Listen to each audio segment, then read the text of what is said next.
یہ جو چیزیں میں اس لیے بعض اوقات لیتا ہوں، وہ نوجوان بڑی تعداد میں مجھے نظر آ رہے ہیں، کیونکہ کچھ جگہ پر یہ ڈسکشن ہوئی. فرسٹ ٹائم میرے لیے یہ بات مجھے سننے کو سوئٹزرلینڈ میں یا سویڈن میں تھا، یونیورسٹی میں میرا وہاں بیان تھا سویڈن میں.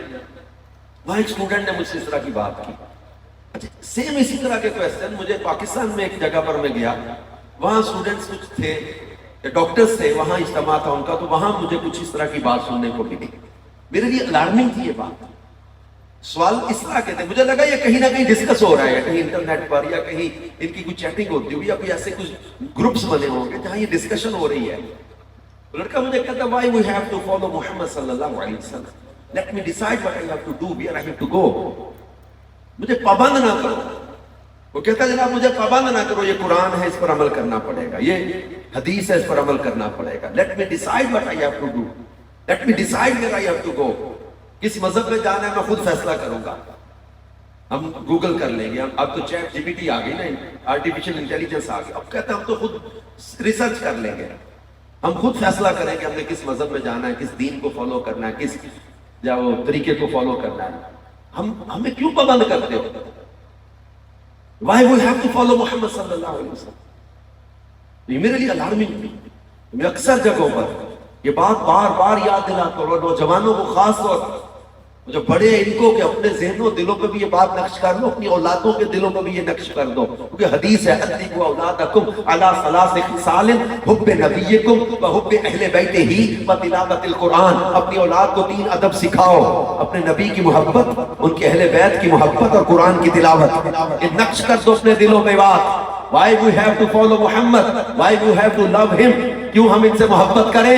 Because he is the single personality in the universe who is able to be followed now. ہمارے پیارے نبی کو اللہ پاک نے صورت میں، سیرت میں، کردار میں، اخلاق میں، حسن میں، جمال میں، وصف و کمال میں، ہر لحاظ سے بنایا ہی ایسا ہے کہ ان کو فالو کیا جائے.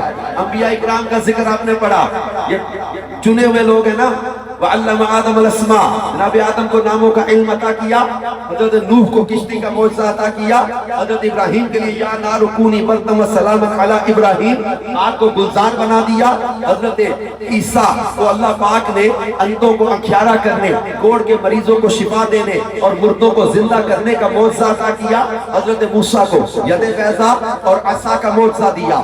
الغرض کسی نبی کو ایک معجزہ دیا، کسی نبی کو 2 معجزے دیے، کسی نبی کو 3 معجزے دیے، کسی نبی کو 4 معجزے دیے. لیکن جب باری ہمارے آقا، ہمارے مولا، ہمارے مأویٰ، ہمارے لجپال، ہمارے سید و سردار، ہمارے طیب و طاہر، ہمارے حامد و محمود، ہمارے شاہد و شہید، ہمارے ناصر و منصور، ہمارے حق و وکیل، ہمارے اول و آخر کی، ہمارے مجتبی و مصطفیٰ کی باری آئی. اب 1 معجزہ نہیں، 2 معجزے نہیں، 3 معجزے نہیں، 4 معجزے نہیں. فرمایا یا ایھا الناس قد جاءکم برہان من ربکم وانزلنا الیکم نورا مبینا. اے لوگو تمہارے رب کی طرف سے برہان آ گئے، روشن دلیل، سراپا معجزہ. یعنی اور نبی معجزے لے کر آئے، ہمارے نبی کو رب نے معجزہ بنا کے بھیج دیا. میرے مصطفیٰ سراپا معجزہ، سر اقدس معجزہ، بال معجزہ، پیشانی معجزہ، آنکھیں معجزہ، نظر معجزہ، زبان معجزہ، لعاب معجزہ، لب معجزہ، آپ کے ریش مبارک معجزہ، رخسار معجزہ، کان مبارک معجزہ، گردن معجزہ، ہاتھ معجزہ، انگلیاں معجزہ، ناخن معجزہ، قدم معجزہ، سینہ معجزہ، آپ کا پسینہ معجزہ، آپ کے قدموں کی برکت سے آپ کا شہر مدینہ معجزہ. ہے کوئی روئے زمین کا شہر جس کی مٹی کوڑ کا مریض ملے اور شفا پا جائے؟ ہے کسی کا پسینہ کسی دلہن کو جہیز میں دے دیا جائے تو پورے مدینے میں اس گھر کی خوشبو آنے لگ جائے؟ ہے کسی کا لعاب ایسا کسی کھاری کنویں میں ڈال دو تو کنواں میٹھا ہو جائے؟ یہ ہمارے کریم آقا صلی اللہ علیہ وسلم ہے. لہذا اپنے ذہن اس بات کو پختہ کر لیں کہ ہم نے ان کو اپنا آقا و مولا جو مانا ہے تو ہم نے قرآن سے، یہ اللہ کے پاک کلام سے یہ چیز سیکھ کر سمجھ کر ان کو اپنا آقا و مولا مانا ہے. اور شریعت کا تقاضا تو ہے ہی ہے عقل کا بھی تقاضا یہی ہے کہ ان سے محبت کی جائے. ہی ایسے اللہ نے ان کو ہر لحاظ سے کامل و اکمل بنایا. لہذا ان کی فرما برداری کا ہمیں حکم دیا گیا, ان کی اطاعت کا ہمیں حکم دیا گیا. ہر لحاظ سے ہم رسول پاک صلی اللہ علیہ وسلم کو اپنی محبتوں کا مرکز بنا کے رکھیں. کہ رسول پاک صلی اللہ علیہ وآلہ وسلم کو اللہ پاک نے کامل و اکمل بنایا, اور ہر لحاظ سے سرکار مدینہ صلی اللہ علیہ وآلہ وسلم کو بے مثل و بے مثال اور بے عیب پیدا کیا. لہذا رسول پاک صلی اللہ علیہ وآلہ وسلم سے محبت کیوں کرے؟ اللہ پاک جل شانہ نے ہمیں ان سے محبت کا حکم دیا, اور اہل علم کہتے ہیں کہ محبت کسی سے یا تو اس کے احسان کی وجہ سے ہوتی ہے, یا اس کے حسن و جمال کی وجہ سے, یا اس کے وصف و کمال کی وجہ سے. اگر یہ اہل علم کا محبت کا بنیادی سبب جو بیان کیا اس کو بھی سامنے رکھیں تو رسول پاک صلی اللہ علیہ وآلہ وسلم ہر لحاظ سے محسن اعظم اور ہر لحاظ سے حسن و جمال والے اور وصف و کمال والے آپ کو نظر آئیں گے. تو رب العالمین جل شانہ نے قرآن پاک میں انبیاء کرام کا ذکر خیر فرمایا. یا آدم اسکن انت وزوجک الجنہ, حضرت نوح کو پکارا یا نوح اہبط بسلام منا, حضرت یحییٰ کو پکارا یا یحییٰ خذ الکتاب بقوہ, حضرت داؤد کو پکارا یا داؤد انا جعلناک خلیفہ, حضرت زکریا کو پکارا یا زکریا انا نبشرک بغلام, حضرت موسیٰ کو پکارا وما تلک بیمینک یا موسیٰ, حضرت عیسیٰ کو پکارا یا عیسیٰ ابن مریم. انداز قرآن پر غور کیجئے, اللہ نے نام لے لے کے پکارا, یا آدم, یا نوح, یا ابراہیم, یا موسیٰ, یا زکریا, یا یحییٰ, یا عیسیٰ, یا داؤد. لیکن جب ہمارے آقا مولا سید الانبیاء صلی اللہ علیہ وسلم کو پکارا تب انداز بدلنے لگا.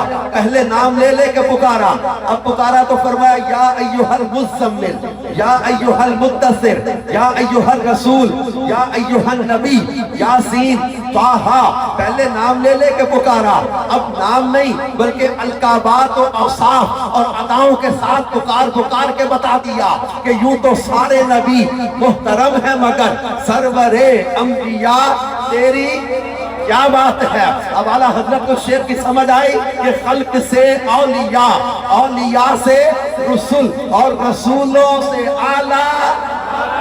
اللہ پاک فرماتا تلک الرسل فضلنا بعضهم علی بعض منهم من کلم اللہ ورفع بعضهم درجات. یہ رسول ہم نے بھیجے, ان میں بعض کو بعض پر فضیلت عطا کی. منهم من کلم اللہ, کوئی تو وہ ہے جس نے اللہ سے کلام کیا, ورفع بعضهم درجات, اور کوئی وہ جسے اللہ نے سب درجوں بلند کر دیا.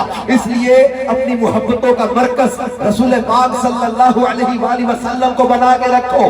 ادھر ادھر بھٹکنے سے بچ جاؤ, ادھر ادھر کی ٹھوکروں سے بچ جاؤ گے. اپنے آپ کو ان کی محبت میں ایسا فنا کر دو کہ دنیا کا کوئی دولت, عورت, نشہ, کسی قسم کی چیز تمہیں اپنی طرف اٹریکٹ نہ کر سکے. اور کیوں ان سے محبت کرتے ہیں کہ ہمارے کریم آقا صلی اللہ علیہ وآلہ وسلم کو اللہ پاک نے ہر لحاظ سے افضل کیا, کامل و اکمل کیا. اب دیکھیں کہ نبی کریم صلی اللہ علیہ وآلہ وسلم کی معراج کا شرف جب اللہ نے بیان کیا اس میں فرمایا سبحان اللہ دی اسرا بی عبدہ لیلا. لیلا a short period of a night. ہم بچپن سے سن رہے ہیں کہ چاند پہ چلے گئے, مریخ پہ جانا ہے, مریخ پہ ابھی جا نہیں سکے, مریخ تو یہ ساتھ ہے, ابھی بڑی کہکشائیں باقی ہیں. کچھ لوگ ہمیں کہتے ہیں آپ 21ویں صدی میں بیٹھ کے 6ٹھی صدی کی بات کرتے ہیں, دنیا چاند پہ پہنچ گئی, آپ کچی مسجد نبی کے دور کی باتیں کرتے ہیں. How I will survive in this society with this system, it's very difficult to survive now. ہم سروائیو کیسے کریں گے, دنیا چاند پہ پہنچ گئی, تم کچی مسجد نبی کی دور کی باتیں بتاتے ہو. ارے چاند پہ جانا اگر کمال لگتا ہے تو پھر چاند کو انگلی کے اشارے سے ٹکڑے کرنے والے کا کمال دنیا کو نظر نہیں آتا. اگر یہی کمال کا کرائیٹیریا ہے کہ سولر سسٹم آ گیا, ہم اس لیے ان کو فالو کرنا چاہتے چاہتے ہیں کہ جناب دیکھو جی ایجادات آ گئی، سولر سسٹم اگر کمال ہے تو پھر سولر سسٹم کون سا ایسا بڑا کمال ہے کہ ڈوبے سورج کو پلٹانے والے میرے مصطفیٰ کا کمال دنیا کو نظر نہیں آتا؟ اگر کمال کا یہی کرائیٹیریا ہے کہ چاند پہ چلے گئے تو مریخ پہ چلے جائیں گے، تو 21ویں صدی میں آ گئے، کروڑوں اربوں روپیہ لگ گیا، مریخ پہ جا نہیں سکے، لیکن رب فرماتا ہے سبحان اللہ دی اسرا بی عبدہ لیلا، رات کے قلیل حصے میں میرے مصطفیٰ کو معراج کا شرف عطا ہوا، انبیاء کی امامت، آسمانوں کی سیر، جنت کے مناظر، سدرۃ المنتہا، عرش معلی، ثم دنا فتدلی فکان قاب قوسین او ادنا، یہ مقام خاص تھا۔ اب رب کائنات کے محبوب معراج کے شرف سے پلٹ کر آئے، کتنا وقت گزرا، کا کنڈی ہلتی رہی، بستر گرم رہا، پانی چلتا رہا، ادھر اتنا بھی وقت نہیں گزرا، میرے محبوب معراج سے پلٹ آئے، یعنی رات ختم نہیں ہوئی، کائنات ختم ہو گئی۔ جس کی سیر کا یہ عالم ہے ان کی ذات کا عالم کیا ہوگا؟ ہم اس نبی کے امتی ہیں جو کسی کی دکھتی آنکھوں پر لعاب دہن لگائے تو شفا یاب کر دیتے ہیں۔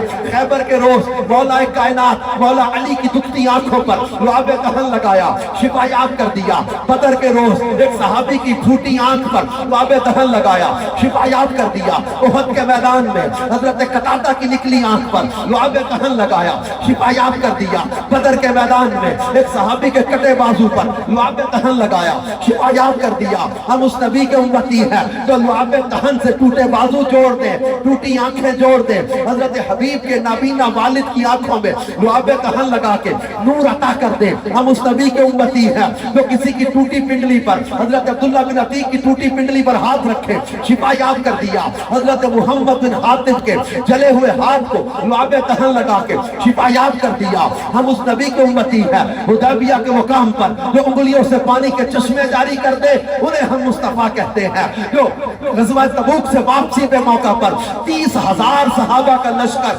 ہزاروں جانور جن کے ساتھ ہو، اب محبوب انگلیوں سے پانی کے چشمے جاری کرے، پورے لشکر کو سیراب کر دے، ایسے کمال والے کو ہم مصطفیٰ کہتے ہیں۔ جو جب وہ اندھیرے کمروں میں جائے تو کمرے چمکنے لگ جائے، بلکہ ایک صحابی کے سے چہرے اور سینے پر ہاتھ پھیرا، وہ صحابی کسی اندھیرے کمرے میں جاتے تو کمرے چمکنے لگ جاتے تھے۔ ہم اس نبی کے امتی ہیں جن کو اللہ نے کمال عطا کیا۔ درختوں کو اشارہ کرے تو درخت چل کے کلمہ پڑھے، پتھر کو اشارہ کرے پتھر چل کے کلمہ پڑھے۔ ہم اس محبوب کے امتی ہیں جو معراج سے واپسی پر بدھ کے روز ڈوبتے سورج کو روک لے۔ ہم اس محبوب کے امتی ہیں جو ہر پہاڑ کے زلزلے کو ٹھوکر مار کے روک دے۔ ہم مصطفیٰ جان رحمت صلی اللہ علیہ وسلم کے ان معجزات و کمالات کو پڑھیں، اپنی اولاد کو بتائیں کہ ہم نے ٹھوکر نہیں کھائی کہ بڑے ہیں در پر، ہم نے دنیا اسی در کے لیے ٹھکرائی ہے۔ ہم نبی پاک سے پیار کرتے ہیں اور ٹوٹ کے پیار کریں گے، ان سے محبت کرتے ہیں، محبت کرتے رہیں گے۔ ہمارے اعلیٰ حضرت ہمیں سکھا گئے کہ انہیں جانا انہیں مانا، نہ رکھا خیر سے کام، للہ الحمد میں دنیا سے مسلمان گیا۔